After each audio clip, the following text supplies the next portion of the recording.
As a bilingual children's book author, I'm not just asked by parents who don't know Spanish yet, but by parents who are already bilingual on how they can help raise their child bilingually as well. And the thing is, a lot of parents tend to fail in raising a fully fluent child because of a couple of reasons. One reason is that they just expect a program or a class or just one thing to really help their child become fluent in the language. Even parents that already know Spanish may be kind of distant from the language because they haven't used it as much as when they were a child, for example. So they may buy a program such as Rosetta Stone or Babbel, or they may buy some books and these sort of things and hand them off to their child and work with them on that. But that's just one thing. It's not just about buying one program and your child learning the language. That's not going to turn into full fluency.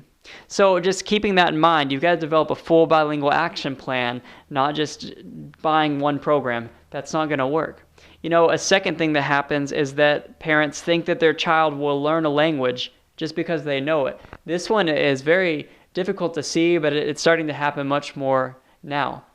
A parent that already knows English and Spanish, and they're raising their child, but they seem to continue to speak English back to them. Why is my child having so much trouble with Spanish?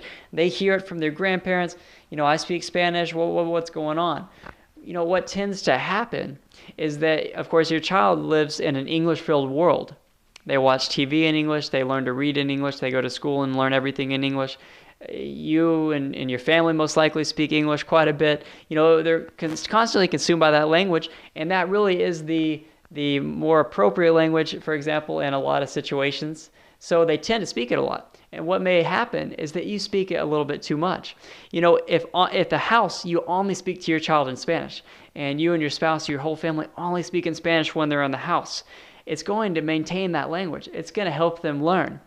But if you switch back and forth and you tend to switch languages, or you tend to speak to your child in Spanish, but you let them respond to you back in English all the time, what that does is your child, yes, they understand Spanish, but they're not building up the ability to speak it fluently because they're being able to answer to you in English. So whenever they don't exactly know how to phrase something correctly, they don't really know the correct word to use in Spanish, they'll just respond back in English. And if they do that continuously over time, they never really learn that new word. They never really learn that new phrasing or that new grammar to take them to the next level.